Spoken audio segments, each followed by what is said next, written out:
Currently, I'm account executive for the Cleveland Cavaliers. To be honest with you, I didn't have a ton of sales experience. I had no sort of job or any sort of training that would have helped me in sales. What I do is I get accounts, whether that be companies, individual game buyers, or groups, and I make sure that they can find the right package for them or the right specific date that would fit what they're looking for.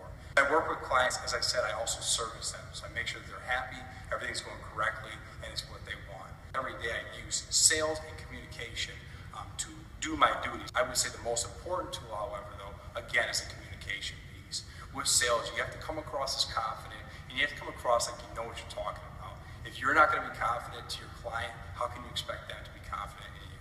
Now, with professional sales and the sports management program at Central Michigan University, I did have a lot of mentors and people kind of helping me out to get the correct contacts. I cannot stress to everybody how important it is to get your name out there, to be aggressive, and to get the right networking skills for the right people, because they will judge you and help propel your career to what you want to be. But I promise you guys, nothing will be given to you unless you go out and get there. I have a famous thing I like to live by, especially in sales. The squeaky wheel gets the grease. If a wheel's going, it's going fine, it's not squeaky, you never pay attention to it. If it keeps bothering you and nagging at you and it's squeaky, you're going to take care of it. You're going to put some effort towards it. So that's what I wanted to do with jobs, and that's what I believe made me successful in the fact of getting the career that I wanted to get. I do believe, however, that some sort of program that you could do as maybe a smaller minor or some certain classes added into a major would really be beneficial to kind of get your feet wet in sales, because there is a lot to know other than just the X's and O's. There's a lot of tangible things you have to learn. Nobody just gets propelled into being a GM.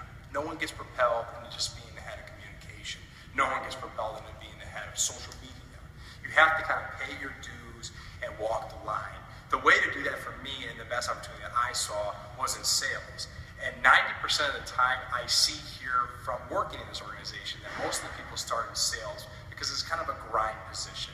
It's a position where you have to show your work ethic, you have to show your character and what kind of person you are, and then that work ethic and way that you are will then propel you into the next level.